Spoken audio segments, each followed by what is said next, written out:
Alright, so let's take a look at this question. It's quite a big one on elasticity. So it says a student changed the force applied to a spring by adding weights. The figure below shows a graph of her results. Write down the equation that links the force applied and the extension for a spring.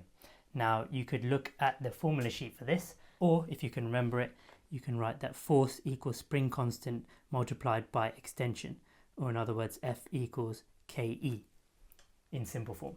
Now it says identify the pattern shown in the figure above and explain your answer. So you can see here for force against extension, force on the y-axis and extension on the x-axis, the pattern is a straight line that goes through the origin. So that is an indication that they are directly proportional to each other. So for the 2 marks, I'm going to say force is directly proportional to the extension as the graph shows a straight line going through the origin. Cool. Now it says give one way the student could improve her investigation. So what we can see here is that she's taken maybe 1, 2, 3 different measurements and 4, one at the bottom there for 0, 4. So she's only taken 4 measurements. That's not a lot. So you'd say what you want to do is to carry out more experiments or change or do this, for a wider variety of either forces or using different springs. So I would say take more measurements at different loads. So load referring to the force applied. Now it says describe the relationship between work done and elastic potential energy in stretching a spring. So this is for 2 marks. So really with energy, we've seen before energy transferred equals work done. So when you stretch a spring, its elastic potential energy will increase. But also it means at the same time you're doing more work to stretch the spring. So really they are equal to each other. So my first mark is that work done is equal to the elastic potential energy when stretching a spring. Now for the second mark, we're going to have to talk about the condition where that might actually change. So this is all normal and equal when you're stretching the spring, but eventually it will become a point where you reach the elastic limit, we call it, of the spring, or limit of proportionality, where the force and extension are no longer directly proportional. So from that point, this relationship will change. So we need to highlight that this is the case. So work done is equal to the elastic potential energy when stretching a spring, as long as the spring stays within its limit of proportionality. So 2 marks there.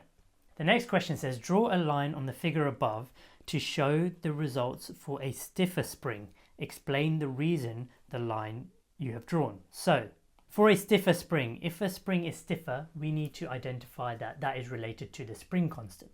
The stiffer a spring is, the greater its spring constant is going to be. The second thing we also should know here is that from the graph, it's force against extension. So the gradient of the graph that you see here would be equal to force over extension, because it's change in y over change in x, so force over extension, which is equal to the spring constant. So the gradient is going to give you the spring constant. So if it's a greater spring constant, that means that the gradient of the line has to be greater, so steeper in this case. So I'm going to draw a second line in red, and I would draw a straight line again, but it will be steeper than the first one. So something like this. So 1 mark already there because of the straight line I've put on the graph. And then for the other 2 marks in the question here, the explanation, I will say that the gradient of the line is F over E, which equals K, so showing that it's equal to the spring constant. Secondly, say because it talked about a stiffer spring, I'll say the stiffer the spring, the greater the spring constant. Therefore, the steeper the line. So we've shown how the gradient links to the spring constant, and that a greater spring constant means it's a stiffer spring. And there's our 3 marks. Now lastly, it says explain what would happen to the spring if the student keeps adding weights. So now this is basically saying we're applying more load or more force onto the spring. So eventually when you apply enough force, we discussed it earlier, but we're going to go beyond the limit of proportionality of the spring.